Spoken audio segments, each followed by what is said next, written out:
Welcome to the Freelance Writing Podcast, hosted by Melanie Green. In this space, we'll discuss freelance writing and all of the challenges that comes with running this type of business. In this episode, we're going to talk about responding to negative reviews.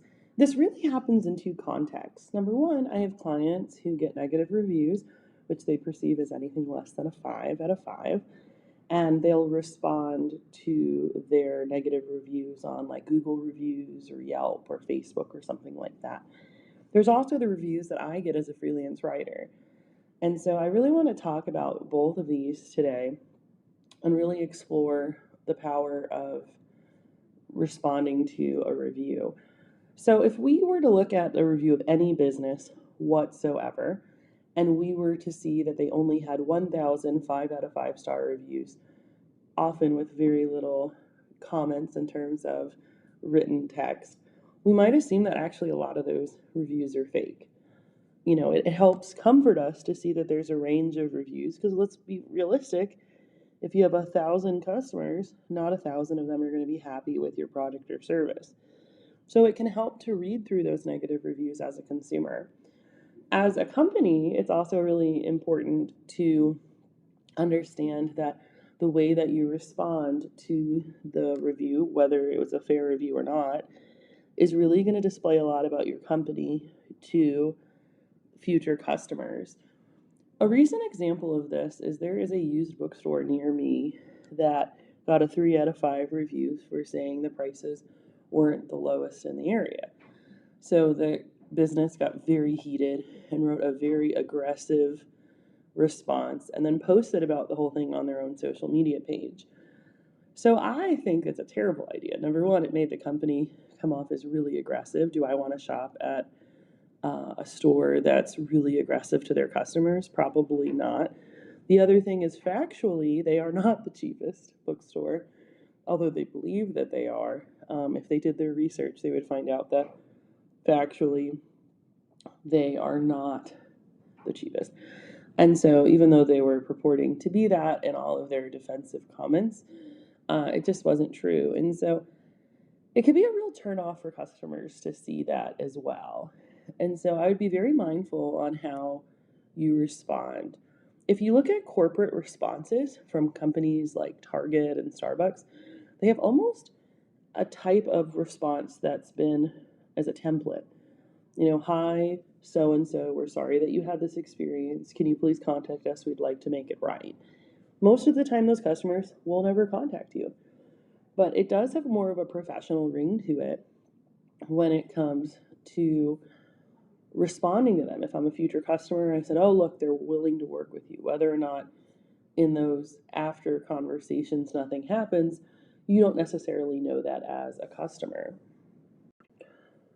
When I first got started on platforms like Upwork and Fiverr, where every transaction you can leave a review, I used to look at them very seriously. I would check them often to see what kind of feedback that clients were having, and a 4 out of 5 star review would be a little bit heartbreaking. The truth is that a 4 out of 5 stars is not bad. 3 out of 5 is just average.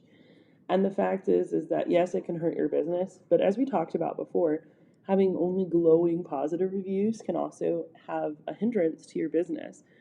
The other thing I wanted to say is that throughout the hundreds of reviews that I've received on those platforms, only 2 were outright negative and really not based in reality. And so the rest of them, the vast majority of them, were very positive, or they didn't leave any feedback at all. I will comment that I recently had a 4 out of 5 star review. I had a project that was about the cannabis industry, and I've written a lot for some reason about the cannabis industry, and I used their work pretty closely. I'd actually worked with them sort of through a different contract a long time ago, so I knew that they were very particular. And they asked to work with me in the first place. They reached out. And so we did work together. We did one project. They gave me an example of something to work off of. I actually printed it out. It was very close to what I wrote because I knew that they wanted it to be very similar. And their feedback was it was really great, and the SEO was really great, but they wanted it to have more of the voice of the other piece. So they had put a ton of revisions in there. I accepted them because they had made the revisions. And then they said, we're going to take care of the rest of this in-house. We're going to bring it over the finish line. And what ended up happening was they ended the contract and they gave a 4 out of 5-star review. I could get really heated about that. The truth is, I don't really know what it is they wanted. I did use what they asked. For whatever reason, that isn't what they wanted. They're never going to be a long-term client of mine. And so I could get really hung up on this fact, or I could just let it go. So that's just something to keep in mind. I don't think we should be trolling through our own review sections. I don't think we should be fighting with people in their reviews. I do think that it could be a good opportunity to learn and also accept that not everyone's going to be our ideal client and we're not going to be everyone's ideal writer. And so that's something else to always keep in mind, that you can't be what everyone is looking for. I have literally taken an article rejected by one publication and sold it to another publication who was very happy to have it and thought it was amazing. So the same piece can sometimes garner different results.